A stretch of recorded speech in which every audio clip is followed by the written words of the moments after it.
வணக்கம்.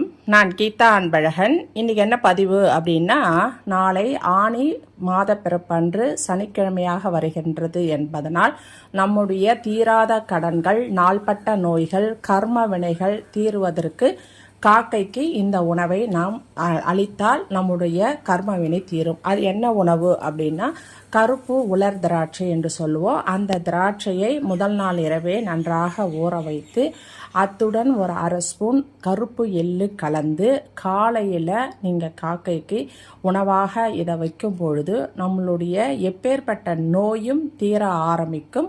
அது மட்டும் இல்லாமல் நாளைய சனிக்கிழமை என்பதனால் மாதப்பிறப்பன்று முன்னோர்களுக்கும் நாம் தர்ப்பணம் தரலாம். வாய்ப்பிருப்பவர்கள் கடற்கரையில் அல்லது குளக்கரையில், இல்லைன்னா ஒரு ஸ்பூன் வைத்து தண்ணி விட்டு நம்ம மொட்டை மாடியிலையோ ஓரமான இடத்துலையோ, அதாவது செடி மரம் அதுக்கிட்டவோ நம்ம தர்ப்பணம் தரலாம்.